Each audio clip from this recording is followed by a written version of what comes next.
అందరికీ praise lord. బాగున్నారా? దేవుని నామానికి మహిమ కలుగును గాక. ఈరోజు మనము వాక్యం మన వాక్య మన వాక్యంలోకి వెళ్దాము. అందరికీ ప్రైజ్ లార్డ్. ఈ పునరుత్థాన దినంలో మనము నేర్చుకునే అంశం అపోస్తలుల కార్యము 8వ అధ్యాయము 9వ అధ్యాయం నుంచి చదువుకుందాము. సీమోను ఒక మనుషుడు లోగడ ఆ పట్టణములో గారడే చేయుచు తానెవడో ఒక గొప్పవాడని చెప్పుకొనుచు సమరయ జనులను విభ్రాంతిపరచుండెను. కొద్దివాడు మొదలుకొని గొప్పవాని మట్టుకు అందరూ దేవుని మహాశక్తి అనబడిన వాడు ఇతడే అని చెప్పుకొనుచు అతనిని లక్ష్యపెట్టిరి.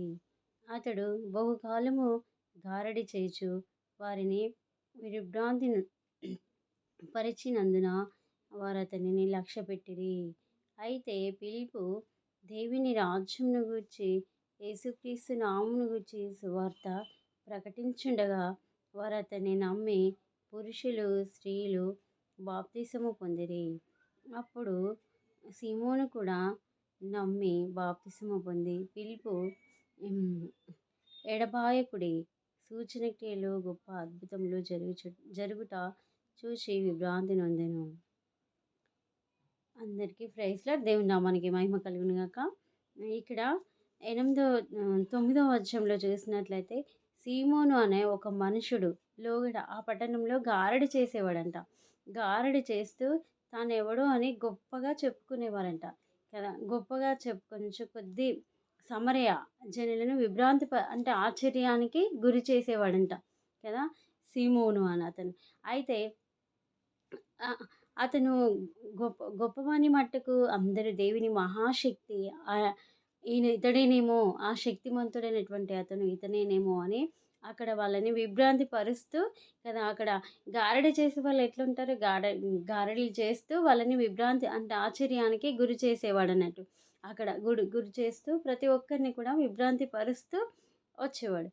అయితే ముందుకు చూసినట్లయితే ఫిలిప్పు దేవుని రాజ్యంను గూర్చి యేసుక్రీస్తు నామమును గూర్చి సువార్త ప్రకటించుండగా వారి నమ్మిరి కదా. ఇక్కడ ఫిలిప్పు ఏం చేస్తున్నాడు? దేవుని యొక్క రాజ్య సువార్త ప్రకటిస్తున్నాడు. సీమోన్ ఏం చేస్తున్నాడు? గారడి చేస్తున్నాడు. గారడి చేసి మనుషులని విభ్రాంతి పరుస్తున్నాడు కదా. అయితే నువ్వు నేను ఏం చేయాలి అంటే గారడీలు మనకు అవసరం లేదు, కానీ దేవుని యొక్క రాజ్య సువార్తని ప్రకటిస్తూ ఇతరులకి సువార్త చెప్పేవారిగా ఉన్నప్పుడు నా జీవితము పరిబలితంగా మారుతుంది కదా. ఈ గారడీలు చేయడం వల్ల మనకి ఏమీ రాదు.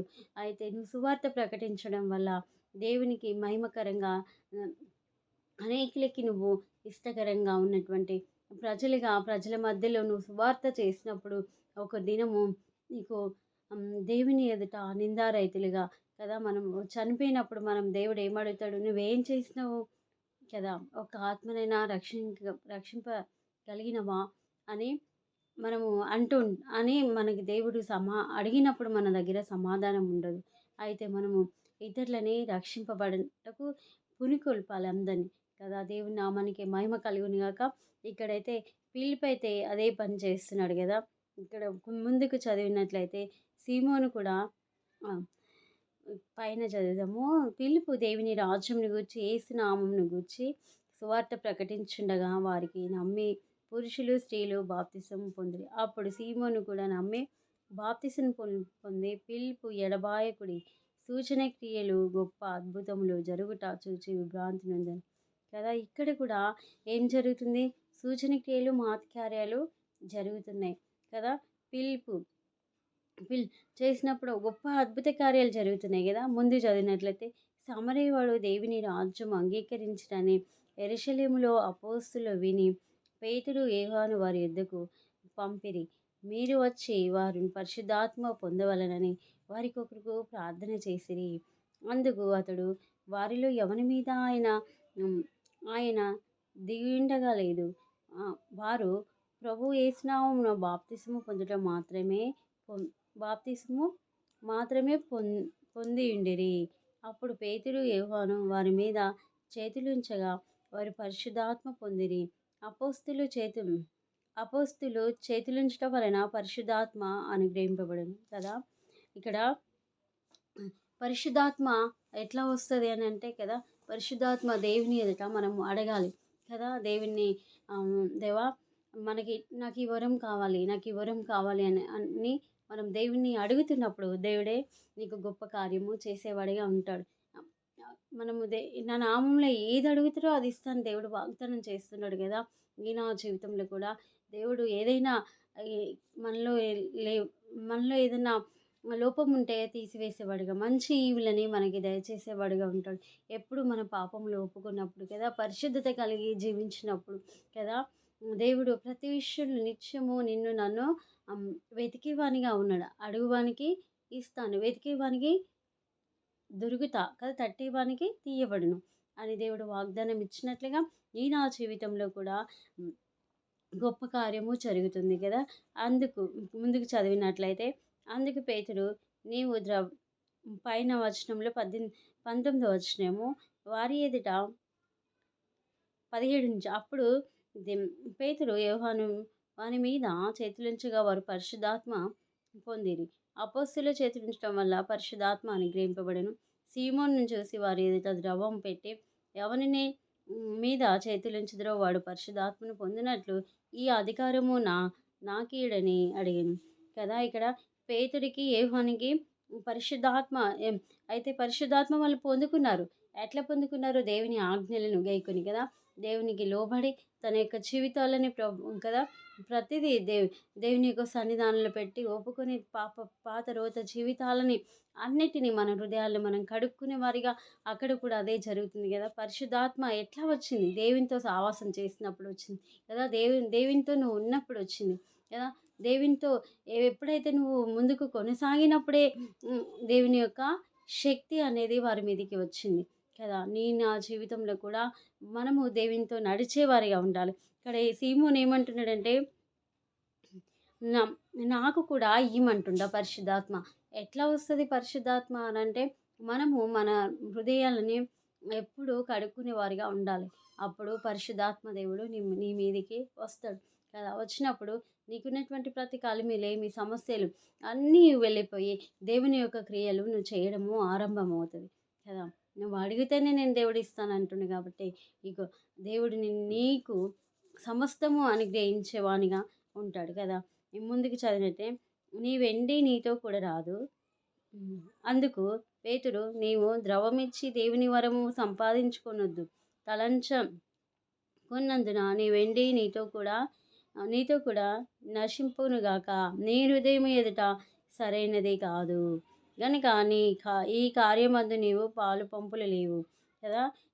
నేను నీకు ద్రవం ఇస్తాను, నాకు పరిశుద్ధాత్మ కావాలి కదా. నేను కూడా మీలాగా స్వస్థతలు చేయాలి, అద్భుతాలు చేయాలి, సూచన క్రియలు మహత్కార్యాలు చేయాలి అని కదా సీమోను అడుగుతున్నాడు. అడుగుతుంటే వాళ్ళు అక్కడ ఏమంటున్నారంటే, ఇది నీ హృదయము సరైనది కాదు.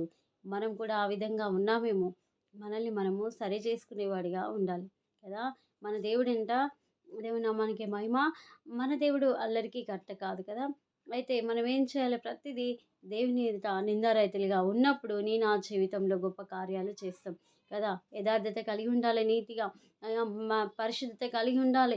దేవుని యొక్క సన్నిధంలోకి రావాలంటే, పరిశుద్ధాత్మ రావాలి అని అంటే నీ పాపక్రియలు ఒప్పుకొని విడిచిపెట్టినప్పుడు అది నీకు దేవుడే సమస్తాన్ని నీకు సమకూర్చి నీకు అనుగ్రహిస్తాడు కదా. నా నామంలో వేటిని అడుగుతారో అది ఇస్తాను వాగ్దానం చేసిన దేవుడు.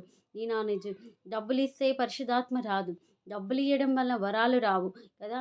డబ్బులు ఇవ్వడం వల్ల సూచన క్రియలు జరిగాయి. కానీ నువ్వు ఎప్పుడైతే దేవుని ఎదుట నీ హృదయం తేటగా కనబడినప్పుడు అది గొప్ప కార్యము దేవుడు నీ ఎడల చేస్తానని దేవుడి యొక్క మాటలు మాట్లాడుచుండగా, ఈ మాటలు మన దేవుడు అల్లరికి కర్త కాదు కనుక మనం ఏం చేయాలి అని అంటే, ఈ మధ్యలో ఒక పాట ఒకతను ఒక అంకులు ఒక పాట పాడిండు కదా. ఆ పాట అంత వైరల్గా అయింది. వైరల్గా అయినప్పుడు అక్కడ ఏమవుతుందంటే, అది అల్లరికి కర్తగా మారిపోయింది కదా. మన దేవుడు అల్లరికి కర్త కాదండి. మన దేవుడు అద్భుతాలు అద్భుతకరుడు కదా. మనము అల్లరి చేసేవారిగా ఉండొద్దు. ఆ పాట పాడుచు గంతులు వేస్తూ ఒక సమయము సందర్భము ప్రతిదానికి ఒక సమయం అనేది ఉంటుంది కదా. మన దేవుడు అల్లరికి కర్త కాదు, ప్రతిదీ మాట్లాడుతున్నాడు కదా. నాట్యమాడు, ఆడొద్దని అనరు. కానీ ఈ విధమైనటువంటి హేళన చేసినటువంటి పాటలు కదా! నీ సాక్ష్యము దేవుని ఎదుట నిందారహితులుగా ఉండాలి. అయినప్పటికీ దేవునికి మహిమకరంగా కదా! ఆ పాట పాడుతూ అనేకులు ఇంకా చర్చిలలో, ఇంకా ఆయా సంఘాలలో కూడా పాట పాడుతూ గంతులు వేసేవారుగా ఉంటున్నారు. ఆ విధంగా చేయొద్దు. దేవుని నామాన్ని ధిక్కరించొద్దు. మనం ఏం చేయాలంటే మన యొక్క జీవితాలను మనం కట్టుకుంటకు కృప చూపించమని, పరిశుద్ధాత్మ కావాలి అనంటే ప్రార్థన చేయాలి. వరాలు పరిశుద్ధాత్మ కావాలి అనంటే మన విశ్వాసాన్ని, మనం ఘటాన్ని కాపాడుకోవాలి. అప్పుడే నా జీవితము గొప్ప కార్యం చేస్తాడు. ఈ కొద్ది మాటలు దేవుడు దీవించునుగాక. ఆమేన్. ప్రార్థన చేసుకుందాం. పరిశుద్ధుడా, ప్రేమ, కృప, కనికరం గల ప్రియ పరలోకం తండ్రి, నీ ఘనమైన, శ్రేష్టమైన, ఉన్నతమైన నామమును బట్టి ప్రభా స్తోత్రాలు, వందనాలు నైనా. ఇంతవరకు మీరు మమ్మల్ని కాచి కాపాడినారు అయ్యా. పోయిన ప్రధాన నుంచి ప్రధానం వరకు ప్రభా అయ్యా, ఈ రీతిగా ప్రభా అయ్యా మరి ప్రభా మమ్మల్ని అందరినీ సిద్ధపరిచిన విధానం బట్టి నీకు స్తోత్రాలు ప్రభా అయ్యా. మాలో ఏది మంచో ఏది చెడో అయ్యా మరి పరిశుధాత్మ ఏ విధంగా వస్తుంది, ఏ విధంగా అయ్యా మరి వాటిని ఏ విధంగా ద్రవమిచ్చి కొనుక్కునేంత కాదు కదా అయ్యా. మరి ప్రభా అయ్యా, నీ నామంలో స్వస్థతలు కావాలి, నీ నామంలో విడుదలలు కావాలి అని అంటే నీ యొద్దకు రావాలి ప్రభా అయ్యా. ప్రార్థించే శక్తి, ధైర్యంను ప్రభా ప్రతి ఒక్కరికి నీ ప్రభా మీరు కార్యం జరిగించండి. మా దేశాన్ని, రాష్ట్రాన్ని, దేశ ప్రియులని అయ్యా కృపాక్షేమములతో ఉంచండి ప్రభా అయ్యా. విశాలి బ్రదర్ని మీరు ముట్టి స్వస్థపరచండి ప్రభా అయ్యా. కత్తిపోట్లతో బాధపడుతున్న అతన్ని మీరు ముట్టి స్వస్థపరచండి ప్రభా అయ్యా. కాలిఫోర్నియాలో ప్రభా అయ్యా మంటలు చల్లార్చమని ప్రార్థిస్తున్నా అయ్యా. నీకు స్తోత్రాలు అయ్యా. మరి ఆనాడు ప్రభా సొదొమ గుమరని ప్రభా ఏ విధంగా కాల్చినారో ఆ పట్టణాన్ని మీరు మరలా అయ్యా మరి నా తండ్రి నాయన అయ్యా అక్కడున్న ప్రజల్ని ప్రభా అయ్యా అక్కడ ఉన్నటువంటి నాయన వాటన్నిటిని మీరు మీ యొక్క ఉద్దేశంలో ప్రభా మీ ప్రణాళికలు ఏమైందో ప్రభా అయ్యా అని మాకు తెలియదు. కానీ అయ్యా నీకు స్తోత్రములు నాయన అయ్యా. మరి అక్కడ మంటల్ని మీరు ఆర్పివేయండి అయ్యా. అక్కడక్కడ భూకంపాలు వస్తున్నాయి ప్రభా. హాస్పిటల్లో ఉన్న బిడ్డలందరినీ మీరు కాపాడండి ప్రభా. నీ అక్కడ బహు కొద్ది సమయమే ఉంది అయ్యా. ప్రతి ఒక్కరూ నా తండ్రినైనా అయ్యా నీ సువార్తని ప్రకటించే వారిగా ఉంటే సహాయం చేయండి. ప్రతి ఒక్కరికి పురికొల్పండి, సహాయంను మీరు దయచేయమని ప్రార్థిస్తున్నా దేవానికి స్తోత్రాలు. మంచి దేవుడు తండ్రి, అద్భుతాలు చేసే దేవుడు. హాస్పిటల్లో ఉన్న బిడ్డలు మీరు ముట్టండి, స్వస్థపరచండి. క్యాన్సర్లతో బాధపడుతున్న వారిని, చెప్పుకోలేని బాధలతో బాధపడుతున్నటువంటి ఆర్థిక సమస్యలతో ఉన్నవారిని ప్రభా, చిన్న బిడ్డలు కొత్త వైరస్ వస్తుంది, ఆ వైరస్ నుంచి విడుదల అయా, స్వస్థత దయచేయండి ప్రభా. ఇంకా నా తండ్రి అప్పుల చేత బాధపడుతున్నటువంటి వారిని అయా, సమస్యల చేత బాధపడుతున్నటువంటి వారిని అయా మరి ప్రభా దేవా, ఆర్థిక సమస్య నా బ్రతికి ఇంతే అన్ని అయా మరి మరణ పడకలో ఉన్నటువంటి వారిని అయా, పక్షవాయు కలిగినటువంటి వారిని, క్యాన్సర్ కలిగినటువంటి వారిని అయా, ప్రతి ఒక్కరిని కూడా ప్రభా నీ నామములో స్వస్థత విడుదలని మేము ప్రార్థిస్తున్నాం దేవా. మేమైతే అయా రాష్ట్రాన్ని, దేశాన్ని మరి ప్రభా అయా మరి ప్రభా మోడీ గారిని ప్రభా అయా మరి ప్రభా అయ్యా నా తండ్రి నాయన రేవంత్ రెడ్డిని ప్రభా అయా నీకు స్తోత్రాలు. ప్రతి ఒక్కరిని ప్రభా ఏ విధంగా రాజ్య పరిపాలన చేయాల వరకు నేర్పించండి. లాయర్లని, పోలీసులని మీరు బ్లెస్ చేయండి, దీవించండి ప్రభా. ప్రతి ఒక్కరి పట్ల నాయన అయా మీ ప్రణాళిక, మీ చిత్తము అయా అనాథ బిడ్డల్ని ఆదరించండి. క్యాన్సర్లతో బాధపడుతున్నటువంటి అయా మరి తల్లిదండ్రులు లేక అయా వృద్ధాత్మల్లో ప్రభా అయా మరి ప్రభా తల్లిదండ్రులు లేని వారి పక్షాన మీరు ఉండండి అయా. వృద్ధాత్మలో ఉన్న వారికి కావాల్సిన బలాన్ని, శక్తిని ఇవ్వండి అయా. అనాథ బిడ్డల్ని మీరు ఆదరించండి. ఇటు రీతిగా ప్రభా ఉన్నటువంటి సమస్యల్ని బట్టి ప్రభా ఎత్తిపట్టి ప్రార్థిస్తున్నాం. ప్రతి ఒక్కరికి ఆర్థిక సమస్యల నుంచి విడుదలని మరి ప్రార్థిస్తూ ఏసు నామములో నాయన ఈ సమయం అంతా మీ చేతులకు అప్పచెప్పుకుంటూ నన్ను తగ్గించుకుంటూ నీ నామం హెచ్చింపజేస్తూ ఏసు శక్తి నామమున స్తుతించి గణపరిచి అడిగి వేడుకుంటున్నాము తండ్రి. ఆమేన్. అందరికీ ప్రైజ్ లార్డ్.